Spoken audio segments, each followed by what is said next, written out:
Bisa. Bisa, Ber. Selamat siang semuanya.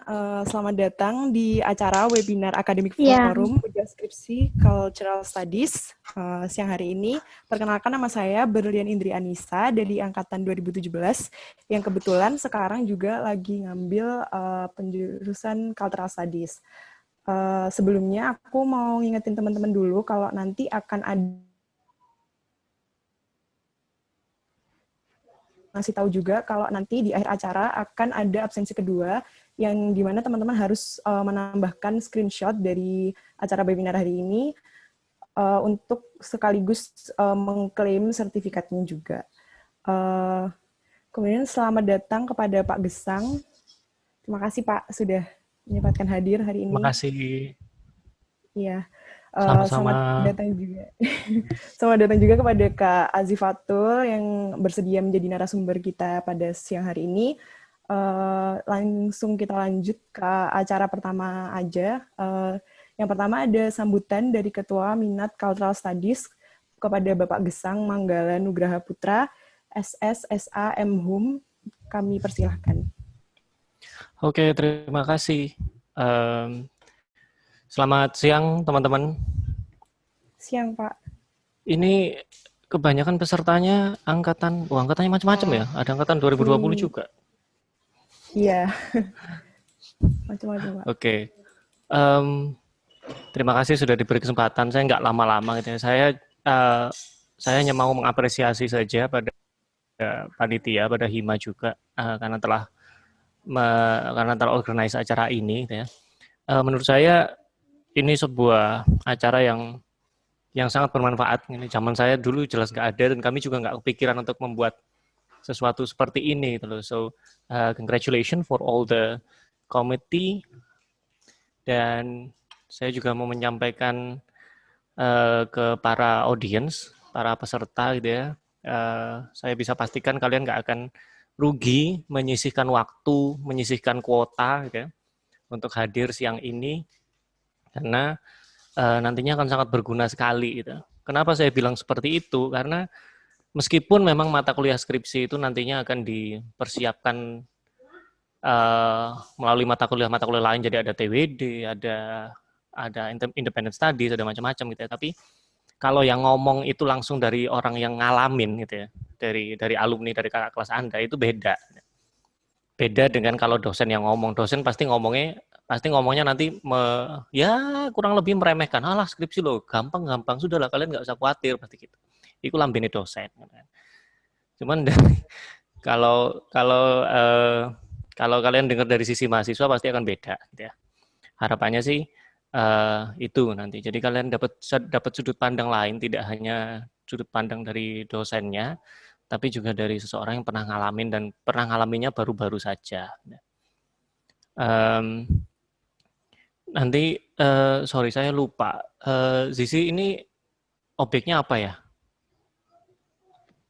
Black Panther, Pak. Black Panther. Apa?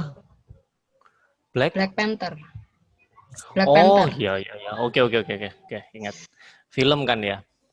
Objeknya film. Nah, ya. Nanti harapan saya sih mungkin akan ada beda-beda skripsi lain yang objeknya akan beda gitu. Jadi nggak hanya film, ya itu ada anak saya di belakang lagi lewat. Nggak cuma film, tapi mungkin bisa fandom, bisa juga video klip, bisa macam-macam gitu ya. Banyak sekali objek yang bisa dikaji oleh cultural studies. Harapan saya sih gitu. Oke. Itu lalu apa lagi ya? Ya, saya ucapkan terima kasih sekali lagi baik buat panitia maupun buat peserta. Selamat menikmati bedah skripsi kali ini gitu ya.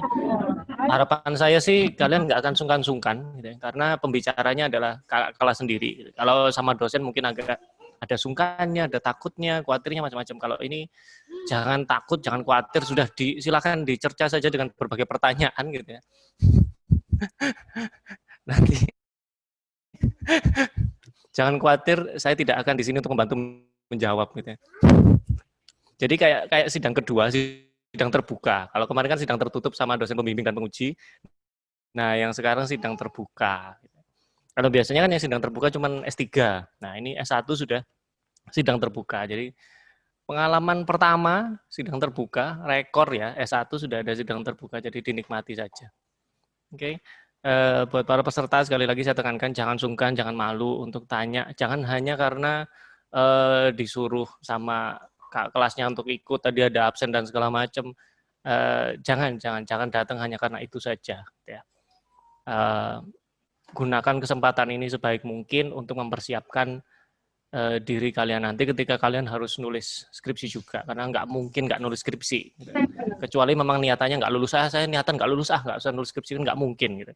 Jadi dimanfaatkan sebaik-baiknya kesempatan ini. Saya harap nanti panitia bisa membuat lagi semacam ini, tapi objeknya beda gitu ya. Objeknya beda atau isunya beda. Semoga, saya harap sih seperti itu. Oke, itu saja dari saya. Terima kasih. Dan selamat mengikuti acaranya. Oke, selamat siang. Terima kasih banyak Pak Gesang. Selamat siang. Terima kasih. Terima kasih sambutannya kepada Pak Gesang. Sekali lagi, kita langsung aja ke acara selanjutnya, yaitu sambutan dari Ketua HMD Bahasa dan Sastra Inggris yang akan diwakilkan oleh Farah Fristianto. Kepada Farah.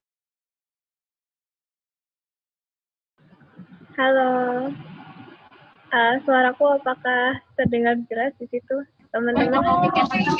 Kedengaran. Jelas. Oke. Sebelumnya terima kasih untuk teman-teman yang sudah hadir. Terima kasih untuk Mbak Gesang yang sudah menyempatkan waktunya siang ini. Terima kasih untuk Kak Zi sebagai pembicara, dan juga terima kasih kepada Berli, MC kita di hari ini. Terima kasih untuk teman-teman Litbang Penelitian Pengembangan dengan PJ-nya Wendy yang sudah melakukan rangkaian acara seminar akademik ini, dan ini adalah acara yang ketiga atau acara terakhir dari bedah skripsi yang sudah dilaksanakan setiap hari Sabtu dari 3 minggu terakhir. Nah, di sini aku, Farah, mewakili Syifa selaku Kahima 2020, mengucapkan terima kasih banyak buat teman-teman semua, setiap angkatan yang sudah hadir.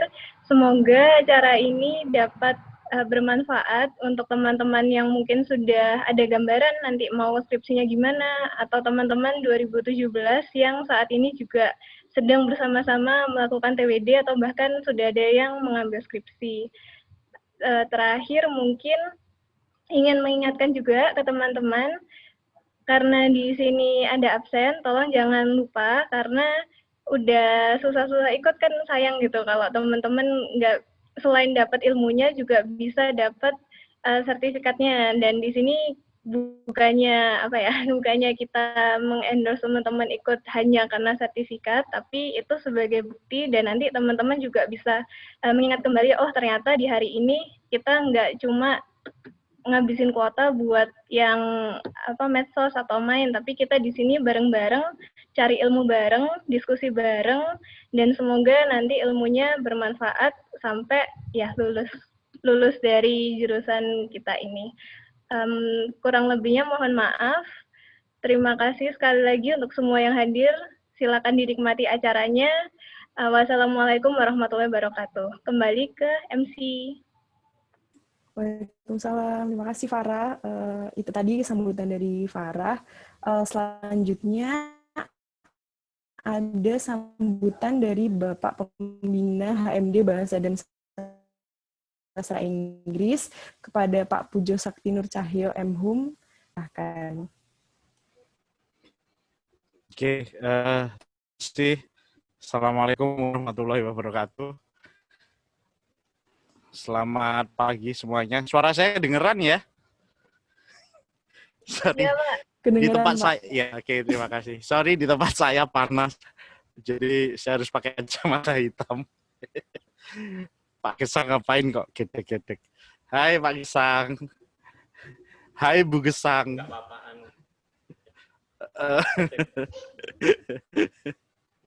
Oke, terima kasih. Boyo tuku layar toh, yo. Oke, terima kasih kepada teman-teman semuanya. Khususan kepada Pak Gesang ini yang pagi-pagi sudah ganteng banget ya kan. Tumben nggak pakai apa? Siang. Oh ya, selamat siang. Tumben nggak pakai hem terus pakai blazer gitu. Biasanya kan Louis.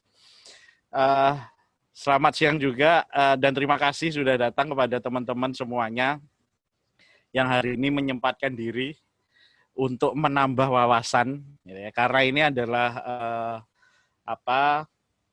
sebuah acara yang saya yakin kalian tidak bisa menemukan di tempat lain, ya kan? Ya pura-puranya gitulah. Ini ada yang mungkin kemarin sudah saya sampaikan, ini adalah sebuah terobosan oleh Hima. Saya terima kasih kepada Hima, pada panitia juga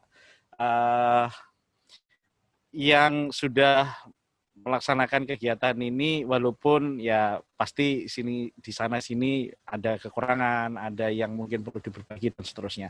Nggak apa-apa, kita sambil jalan. Tapi yang jelas ini insya Allah semoga bisa menjadi sebuah kebiasaan yang baik gitu ya dalam kehidupan akademik di jurusan Bahasa dan Sastra Inggris. Dan semoga kegiatan ini juga memberikan dampak yang maksimal, terutama bagi kalian yang semester 7 gitu kan, yang semester ini sedang dalam kondisi penuh dengan keraguan-raguan gitu kan akan masa depan tesis kalian kan gitu. Nah, ini semoga acara ini bisa menjadi, harapannya bisa menjadi penerang lah istilahnya gitu. Tapi saya rasa juga mungkin saya sih berharapnya ada banyak hal yang mungkin bisa mengilhami gitu ya, terutama kalian-kalian yang saat ini sedang TWD. Dan TWD itu adalah sebuah proses. Jadi ini pesan saya bagi mereka yang sedang ambil TWD ya, dan juga yang nanti belum TWD, itu adalah sebuah proses. Jadi kalau ada kekurangan dan lain sebagainya itu wajar. Yang terpenting adalah jangan menyerah dalam proses itu. Dan ketika sudah selesai jangan terlalu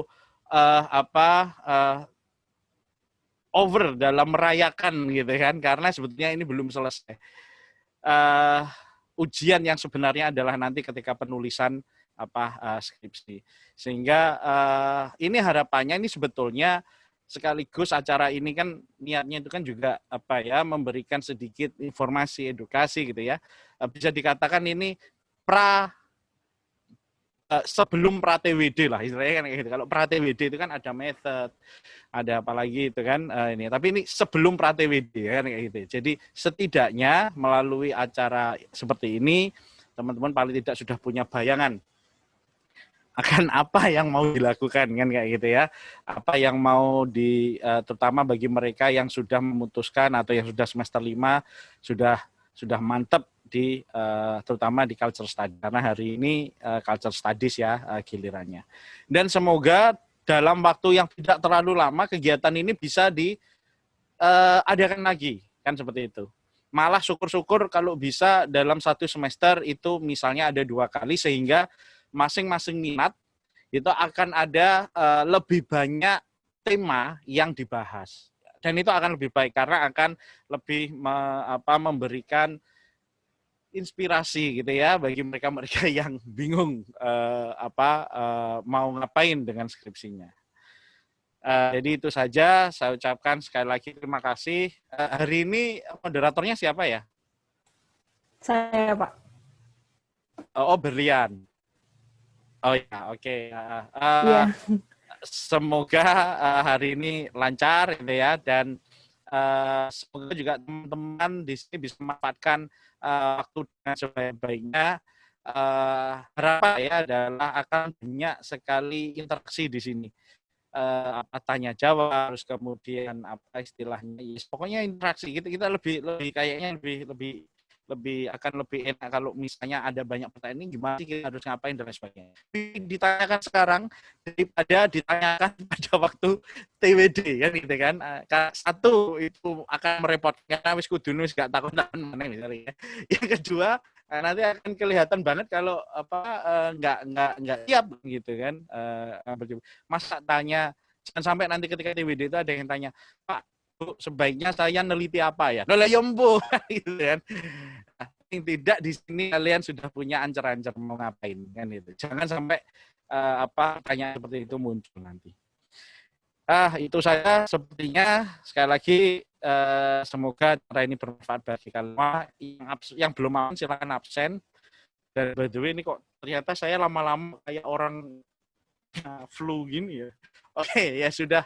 Terima kasih, itu saja. Assalamualaikum warahmatullahi wabarakatuh. Selamat siang semuanya dan selamat mengikuti acara ini. Terima kasih. Waalaikumsalam warahmatullahi wabarakatuh. Terima kasih banyak Pak Pujo atas sambutannya.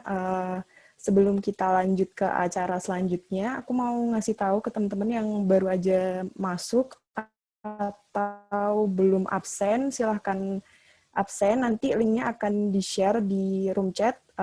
Terus aku juga mau ngasih tahu kalau nanti di akhir acara akan ada absensi kedua, di mana teman-teman harus memasukkan foto screenshot dari acara webinar kita kali ini untuk nanti sekaligus mengklaim sertifikatnya. Jadi jangan langsung leave room-nya ya. Terus aku mau tanya, gimana nih kabar teman-teman semuanya di minggu keberapa nih? Kelima ya kuliah. Untuk teman-teman maba kayaknya ini minggu keempat kalau nggak salah. Gimana kuliahnya? Mungkin banyak tugas, banyak apa? Ada gimana apa sih namanya? Gimana rasanya kuliah yang dari SMA terus ke kuliah? Gimana sih pengalamannya? Boleh sharing-sharing nggak? Silahkan kalau mau sharing langsung di unmute aja.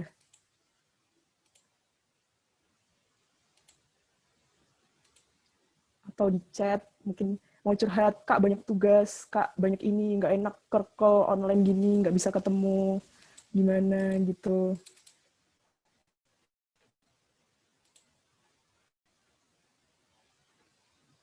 Nggak ada ya.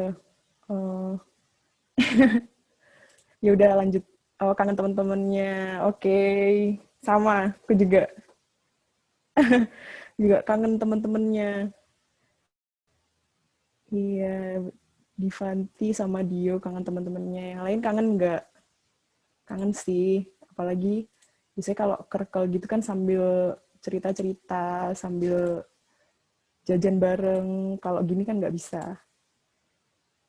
Pasti kerkelnya via Gdocs.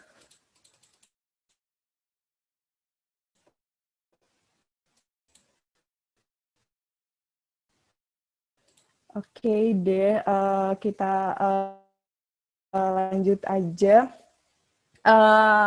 Selamat sore Kak Zi, selamat lebih enak dipanggil Kak Zi ya. Kak Zi boleh perkenalkan, kalau nggak kenal nggak sayang. Halo, Assalamualaikum warahmatullahi wabarakatuh. Selamat siang. Bisa Selamat siang dipanggil, nama saya Kak. sebetulnya Ziva, cuman bisa dipanggil Z aja. Jadi biasanya teman-teman panggilnya Z.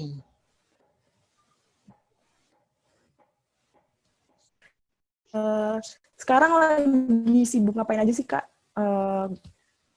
Selama online gini?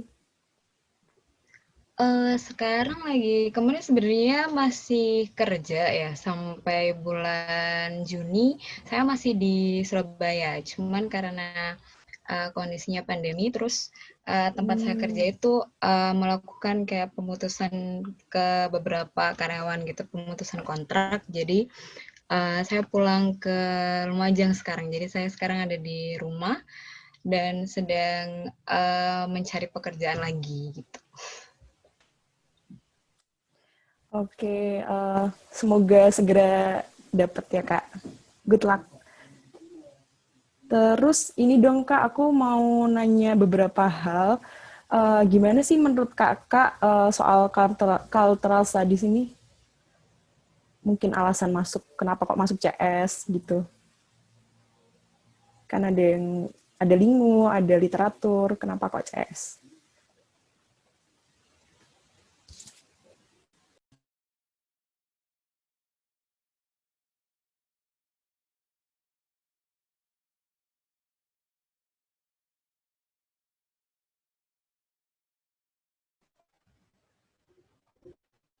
Kayaknya jaringannya ada yang bermasalah ya.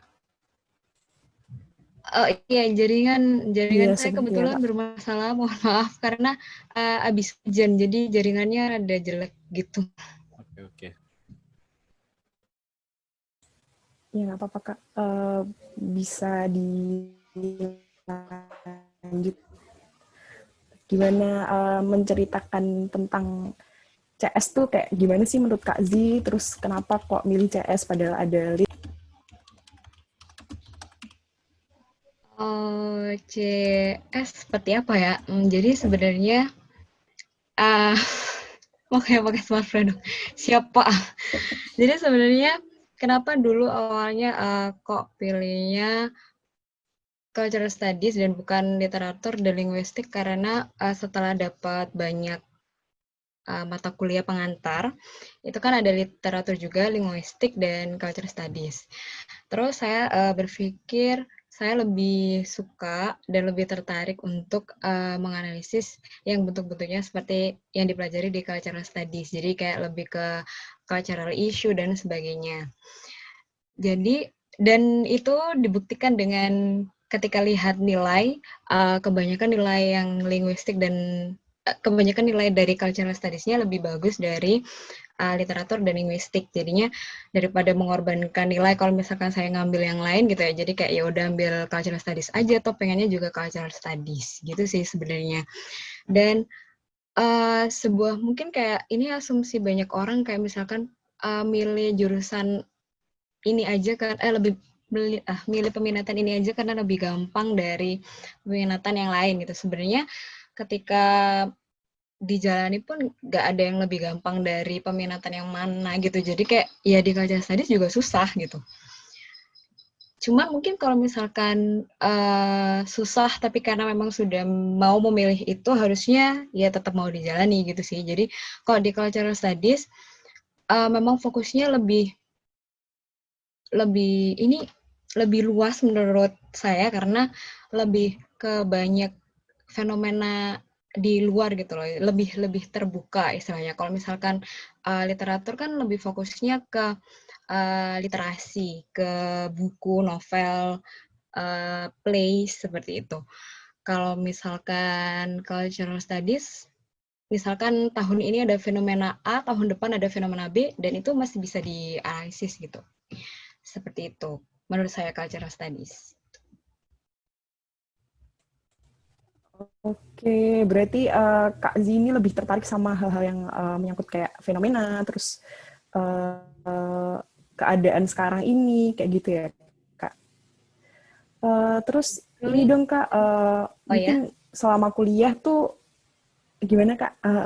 Ya, selama kuliah tuh pasti kayak denger, alah ambil ini aja loh, cari kerjanya lebih gampang daripada itu, kayak gitu-gitu sih. Kalau menurut Kakak kayak gitu tuh gimana sih? Kan itu termasuk stereotyping ya. Atau mungkin kalau di CS tuh sebenarnya realitanya seperti apa menurut Kakak?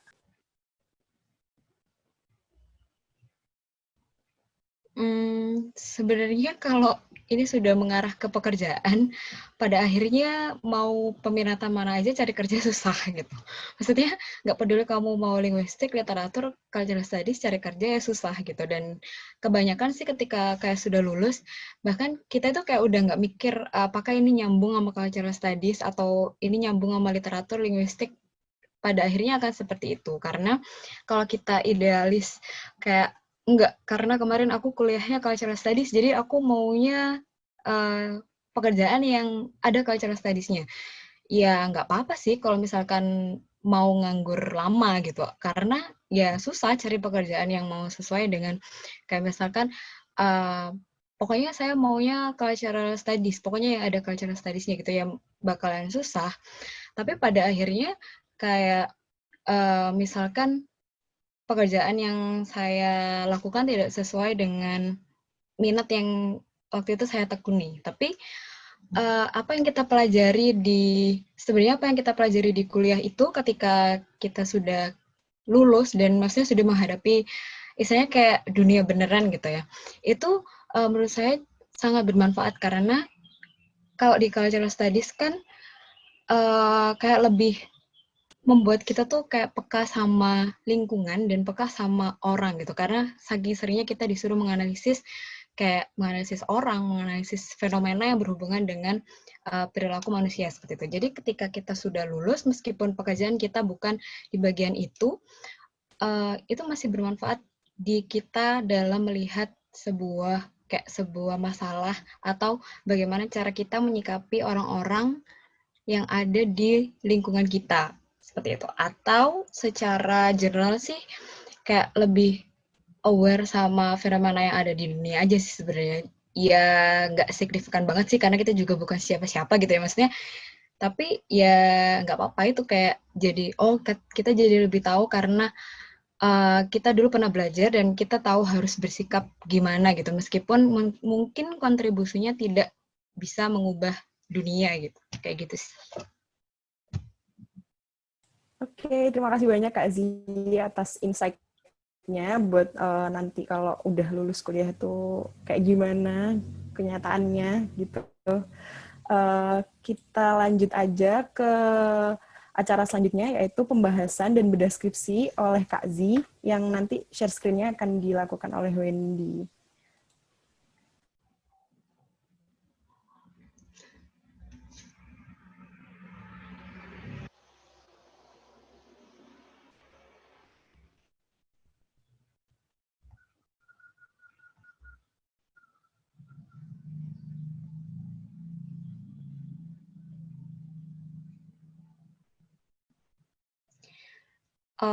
Oke, jadi ini saya sebenarnya sudah bisa langsung mulai untuk melakukan bedah skripsi saya.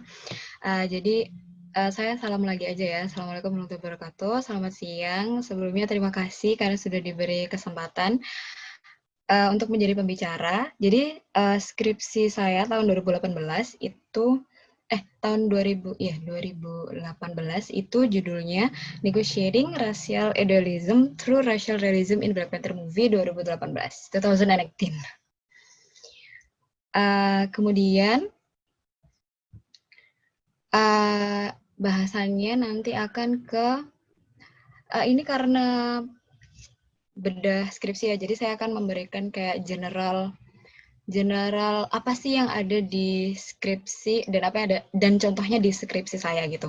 Jadi skripsi itu ada 5 chapter, 5 bab, dan chapter pertama itu introduction, pendahuluan yang isinya itu ada background. Yang pertama, poin pertama. Mungkin ini nanti akan ada poin yang tidak saya sebutkan karena sebenarnya itu nanti ketika kalian baca definition-nya kalian sudah bisa menjawab sendiri gitu sebenarnya. Jadi saya point out yang memang butuh untuk dijelaskan. Jadi yang pertama itu ada background di chapter 1. Background itu explains the significance of the study. Jadi kayak what is the problem, kayak terus kenapa itu menurut kalian masalah, terus habis itu kayak sepenting apa sih isu kalian itu untuk dibahas gitu. Jadi isu, topik itu, isu dan topik dan masalah dari objek kalian itu akan dibahas di background, dan itu merupakan kayak one of the most important and crucial part, karena ketika background yang nggak kuat, kalian tuh kayak mau lanjut ke step selanjutnya nanti akan bingung, atau kalian akan bisa kayak nantinya kayak jatuh di tengah jalan kayak gitu, karena background-nya yang tidak kuat. Jadi background itu punya peran yang penting buat skripsi kalian, karena poin yang mau kalian sampaikan dan kenapa skripsi kalian penting itu ada di background. Jadi, dan di background itu kalian juga menentukan kayak sisi mana sih yang kalian ambil. Jadi misal kayak saya menganalisis Black Panther movie kan.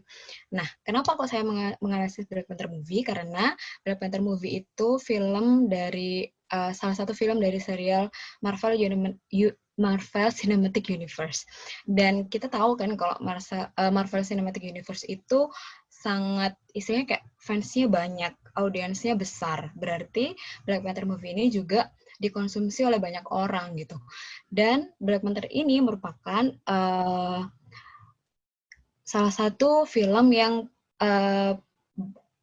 cast dan krunya itu mostly adalah dari black people, dan itu adalah kayak jadinya apa sih yang mau dibawa, karena ini beda dari film-film Marvel MCU yang lain gitu. Terus kemudian seperti yang saya bilang tadi, background itu di mana kita menunjukkan which side that we stand gitu. Jadi misalkan saya mengakses Black Panther movie, apakah saya mensupport film ini atau mengkritik film ini gitu. Jadi itu adalah poin penting yang harus disampaikan di background. Nah, di skripsi saya menunjukkan sisi bahwa saya mensupport Black Panther movie ini karena ya itu tadi, karena film pertama, first colored film di MCU, yang jadinya saya ingin tahu apa sih yang mau dibawa dari film yang tidak biasa ini, kayak gitu. Lalu selanjutnya, slide selanjutnya ada di introduction ada statement of the problems. Sebenarnya statement of the problems dan objective of the problems itu adalah dua hal yang sama karena kayak pertanyaan dan jawaban gitu. Jadi ini bisa dibaca statement sama ininya ya, objective of the problems-nya, jawaban dari pertanyaan ini. Terus slide selanjutnya.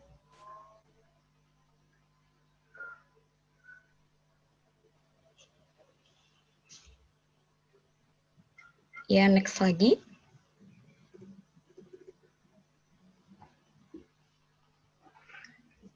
Chapter 2 intinya kayak teori aja sih. Jadi kayak teori dan panduan kalian ketika skripsi itu apa gitu. Itu dijelaskan di chapter 2, di literature review gitu.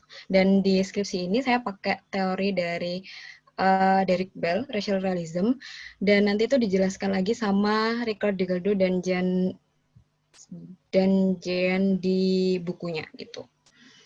Terus next slide.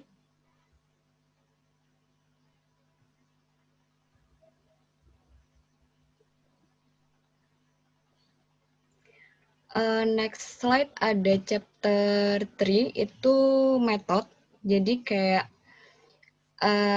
metode yang kalian gunakan ketika skripsi. Jadi kan kayak tadi masalahnya udah ada. Terus habis itu panduan buat menganalisisnya udah ada. Nah, di bab 3 di metodenya itu adalah kayak cara kalian buat menganalisis itu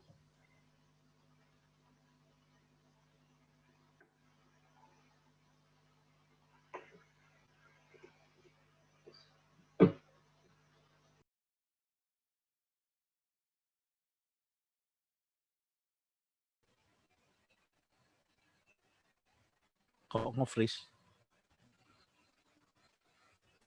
Kayaknya ini Pak, sebentar ya teman-teman. Sepertinya sinyalnya lagi susah. Segini buka tolong kasih tahu presenternya, jadi biar dia tahu bahwa dia lagi kondisinya nge-freeze. Jadi biar dia juga segera melakukan sesuatu. Halo, sorry tadi ulang lagi.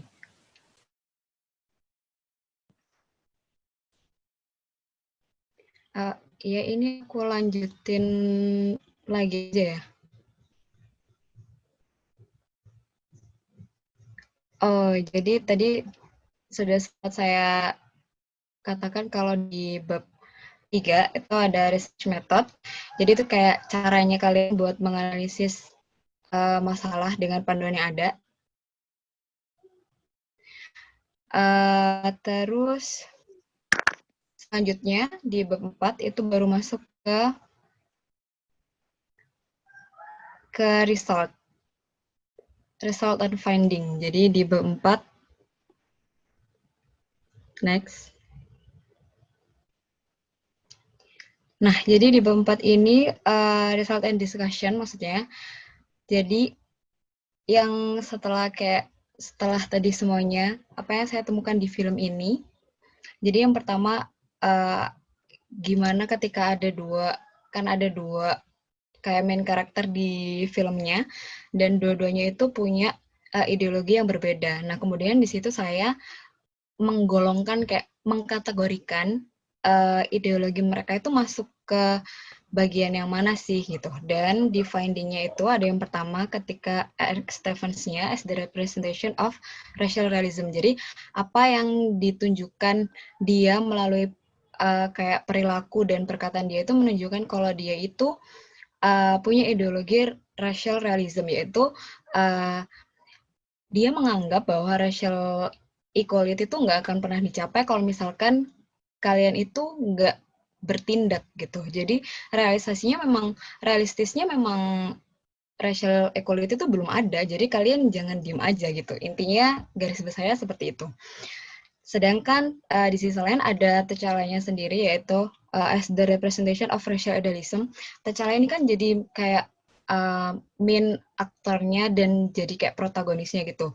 Dan dia merasa bahwa ya ketika kita butuh kayak racial equality itu nggak perlu ada kekerasan gitu kan. Dan dia menganggap kayak bisa kok dicapai tanpa harus kekerasan ataupun tanpa harus ikut campur dengan urusan yang bukan urusan kita gitu. Kalau dari filmnya dia digambarkan seperti itu. Nah, dari dua finding tadi yang saya temukan di atas dari racial realism dan racial idealism, kemudian di bagian yang ketiga tadi findingnya itu ada bagaimana caranya pada akhirnya T'Challa sebagai yang punya ideologi racial idealism itu akhirnya kayak menegosiasi ideologi dia dengan dia mengadopt pandangan dari Eric Stevens. Jadi akhirnya ketika racial idealism tadi itu dinegosiate oleh racial realism, itu baru akan jadi sebuah sesuatu yang lebih ideal gitu. Maksudnya bukan lebih ideal, kayak lebih bagus gitu. Karena dari racial idealism sendiri yang punya dengan idealisnya bahwa bisa kok ini dicapai gitu kan. Nah, tapi harus butuh realistis dan realisasi dari racial realism ini yang kita itu harus bertindak agar equality itu bisa dicapai gitu. Jadi finding dan interpretation saya dari bab 4 itu seperti itu. Dan itu sebenarnya sudah bisa menjawab di conclusion juga sih, karena di conclusionnya juga akhirnya saya conclude kalau memang harus ada yang namanya negosiasi dari racial idealism tadi. Jadi nggak bisa kayak jalan racial idealism sendiri atau racial realism. Jadi kayak memang harus di-integrated, di-combine dua-duanya agar bisa menciptakan sesuatu yang lebih bermanfaat bagi orang-orang gitu. Jadi di conclusion-nya tadi, ketika saya di awal bilang apa sih tujuan film ini gitu. Nah, di bagian conclusion tadi, saya menjelaskan bahwa tujuan film ini tuh mencoba menawarkan kepada kita, kepada audiences yang melihat, bagaimana sih caranya untuk cara agar kita itu bisa mencapai racial equality untuk Black people gitu, yaitu dengan cara itu tadi. Jadi kita harus menegosiasi racial idealism dengan racial realism. Jadi kayak kita jadinya lebih aware kalau ternyata memang belum tercapai. Jadi kita harus realistis. Bukan kan kalau idealismenya itu bisa kok sudah equal kok karena sudah ada civil act movement itu tadi. Nah, sedangkan pada kenyataannya ya belum tercapai gitu. Jadi ketika kita menonton Black Panther movie ini dan dianalisis, maksudnya dipahami pesan yang mereka mau sampaikan, akhirnya kita tuh kayak agar kita tuh bisa lebih aware kalau kita sebagai orang yang, apalagi mereka dan kita yang punya, istilahnya kayak punya kekuasaan atau punya privilege untuk membantu mereka yang minority agar kita tuh bisa lebih aware, oh iya kita bisa kok membantu mereka dengan apa aja yang kita bisa mampu gitu, dan bisa lebih kayak akhirnya tahu kalau memang isu di luar sana, meskipun mungkin kita tidak secara langsung bersinggungan dengan masalah ras hitam ya, cuman kita jadi bisa lebih aware gitu loh.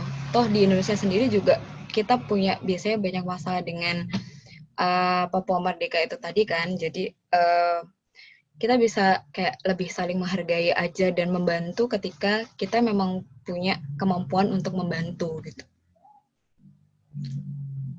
Itu sih garis besar dari finding-nya. Mungkin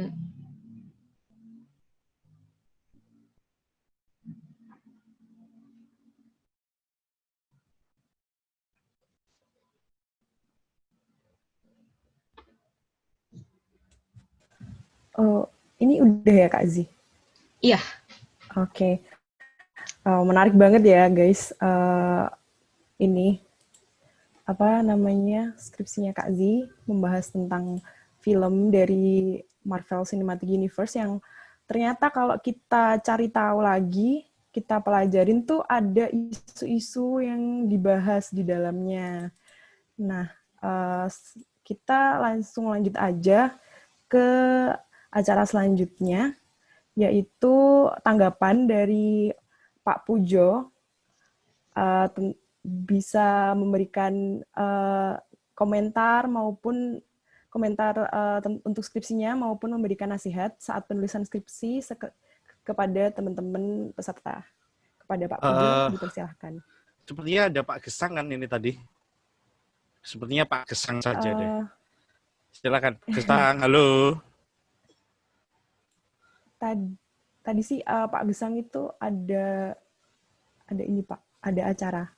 Oh gitu. Sepertinya ada tamu atau gimana gitu. Jadi kami mempersilahkan Pak Pujo aja untuk menanggapi. Oh alah gitu. Tak kirain kan ada ya. Gini saja. Mungkin saya langsung tanya jawab dulu saja. Mungkin nanti 3 pertanyaan gitu. Nah nanti saya mungkin masuk sembari mungkin memberikan sekalian tadi menambahkan gitu ya Pak. Sebetulnya bukan menanggapi ya, karena ini tadi kan sampaikan itu kan ada pengalamannya sendiri gitu, dan pastinya akan berbeda setiap orang. Jadi lebih kepada sebetulnya kayak gimana sih gitu kan, proses dalam penulisan skripsi dan lain sebagainya. Mungkin lebih secara umum saja. Jadi mungkin lebih baik Q&A dulu, mungkin dapat 3 gitu. Nah, saya baru ini lagi. Silahkan. Iya. Jadi karena nanti Pak Pujo akan menanggapinya setelah kita Q&A, kita lanjut ke acara selanjutnya aja, yaitu sesi sharing. Nanti aku akan ngasih beberapa pertanyaan kepada Kak Zi seputar skripsinya, seputar proses mengerjakan skripsi, dan lain-lain. Ini pertanyaan pertama kepada Kak Zi. Berapa lama sih Kakak menentukan topik untuk skripsinya? Sebenarnya kalau pertanyaannya menentukan topik skripsi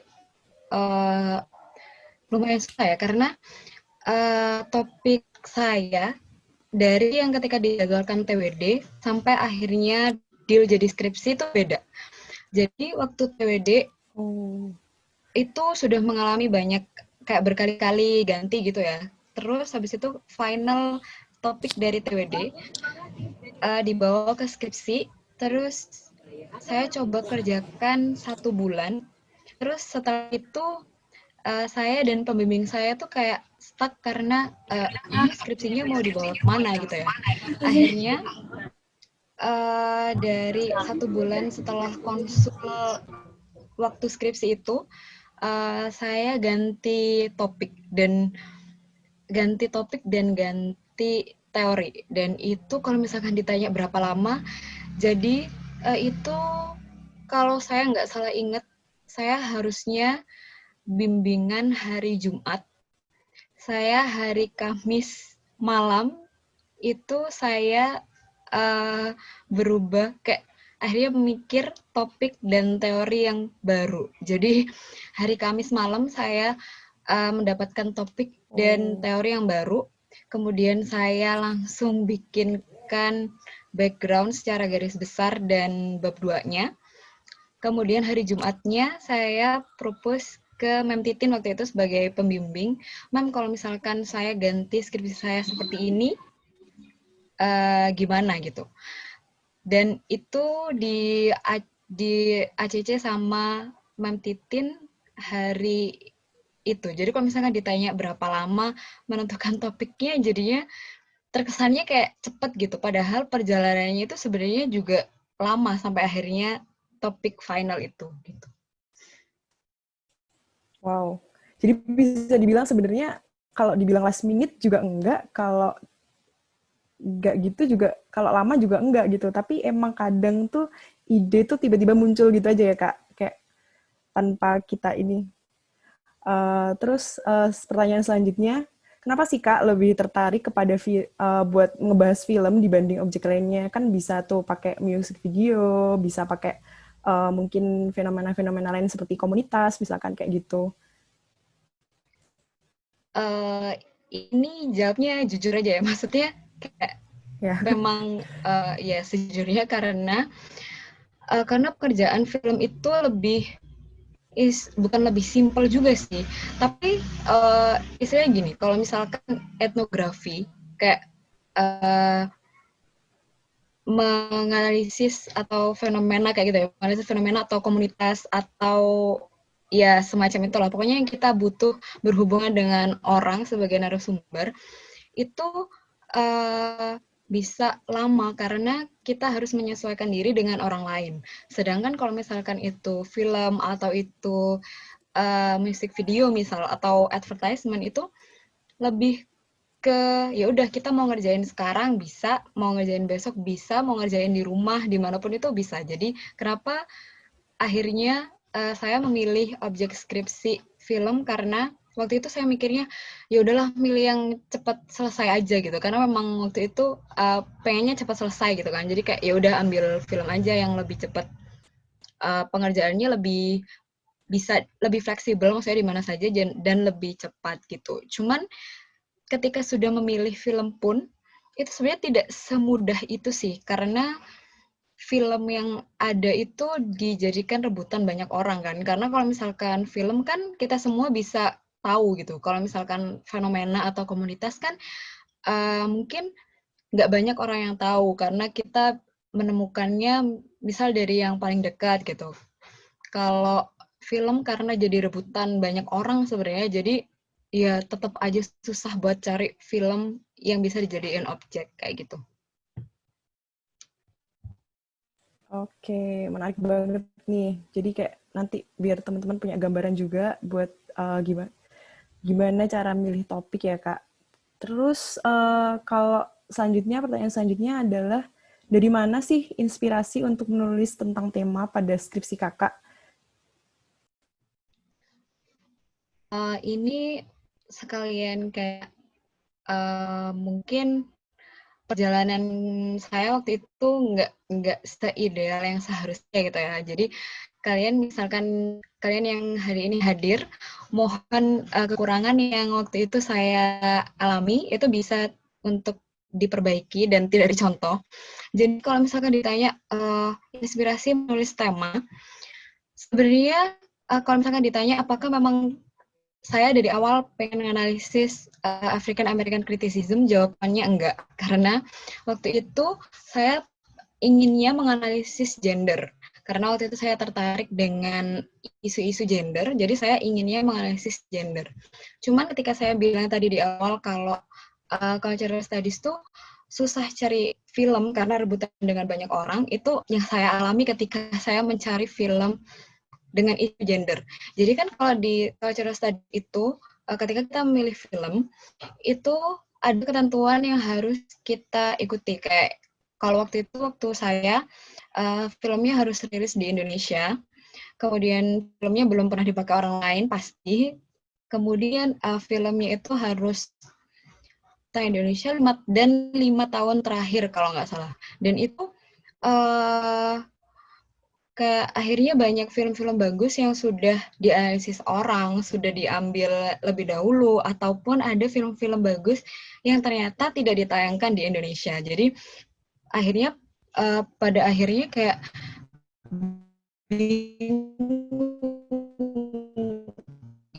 ini terus mau metode dan TWD di satu waktu yang sama. karena waktu itu bareng ambil TWD dan metode, akhirnya waktu itu saya naik karena waktu itu film yang baru rilis itu adalah Black Panther. Terus habis itu, dan bahkan waktu itu saya belum melihat filmnya. Terus teman-teman bilang kayak, film ini bagus, kalau misalkan kalian mau ambil buat jadi skripsi, cepetan diambil gitu. Terus karena waktu itu saya kerjaannya mepet, dan akhirnya saya mengklaim film itu di kelas metode sebagai objek saya. Jadi waktu itu saya klaim dulu filmnya, kemudian baru saya nonton filmnya. Dan itu adalah satu hal yang salah, karena harusnya kalian berangkat dari isu, bukan dari objek. Jadi kayak misalkan, iya benar berangkatnya dari objek, bukan dari isu, cuman harusnya kalian menonton dan menemukan apa yang salah baru dianalisis, bukan memaksakan untuk mencari masalah gitu dari yang kalian tonton. Itu adalah yang tidak boleh dicontoh. Jadi kalau saran yang bisa saya kasih adalah ketika kalian culture study, jangan bias ke isu-isu tertentu. Jadi kayak ya udah semua isu dipelajari dan semua isu kayak jangan isu ini saya lebih tertarik ke isu ini daripada isu yang itu, karena ketika kayak itu unexpected banget kita mau pakai isu yang mana gitu. Jadi jangan ada bahas ke isu. Kemudian yang kedua, kalau misalkan memang kalian pengen dari awal ambil film, saran saya adalah lebih sering nonton film gitu, kayak perbanyak nonton film, perbanyak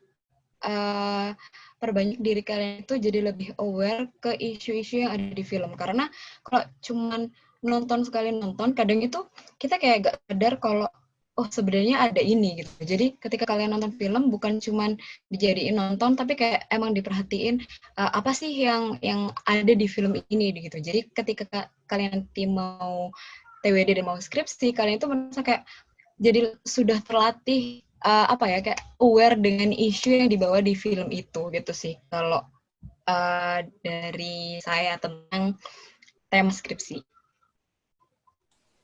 Oke. Karena aku juga sekarang lagi TWD, relate banget sih sama yang diceritain Kak Zi tadi. Terima kasih ya Kak sarannya. Untuk pertanyaan selanjutnya, apa harapan dan tujuan Kakak ketika menulis skripsi ini?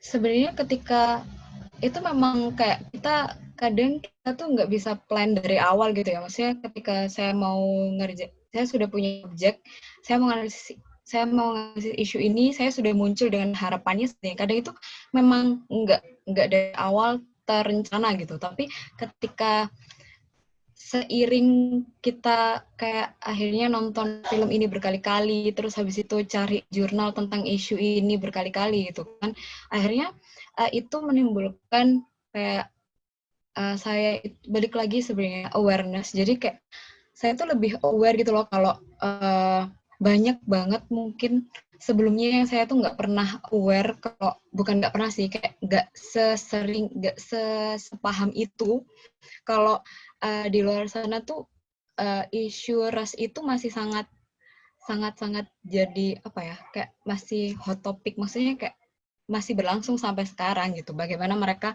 berjuang bahkan sampai sekarang itu memang susah banget gitu. Itu bukan cuman kayak di film doang yang sejahat itu, atau cuman sekedar lalu lalang di sosial media yang teriak Black Lives Matter gitu. Jadi ketika mengerjakan skripsi itu akhirnya muncul kayak people juga punya awareness yang sama gitu, ketika sama dengan saya ketika menganalisis isu ini dan kayak membaca banyak fakta yang terjadi, kayak ya berharap kalau orang lain itu juga punya awareness yang sama, dan akhirnya kayak mereka tahu kalau mereka tidak menutup mata dan telinga kalau mungkin banyak orang yang membutuhkan bantuan kita gitu. Dan kan kita nggak tahu ya kapasitas orang kan mungkin berbeda, dan mungkin ada di luar sana orang yang sebenarnya punya kapasitas untuk bisa membantu orang-orang ini secara langsung untuk mendapatkan equality mereka, tapi mereka nggak punya awareness seperti itu. Jadi ketika menulis ini harapannya adalah itu sih, kayak kita lebih punya awareness tentang apa yang terjadi di luar sana gitu, dan itu juga bisa kayak contoh realnya adalah misalkan ketika di luar sana ada yang kemarin isu yang terjadi di salah satu tentang Black people yang terjadi, terus habis itu kita bantu promote petisi gitu kan. Nah, kadang meskipun kaum terpelajar pun, meskipun sama-sama mahasiswa, mereka tuh kadang kayak cuman, oh ya udah, oh lagi ada petisi ini, ya udah di scroll aja lagi gitu kan. Nah, jadi ketika saya menulis skripsi ini paling enggak kita bantu aja dengan sign petitionnya gitu loh, meskipun nggak bisa yang aneh-aneh, tapi mungkin hal kecil itu tuh bisa membantu, dan itu hal kecil itu bisa terwujud kalau kita punya awareness itu tadi gitu.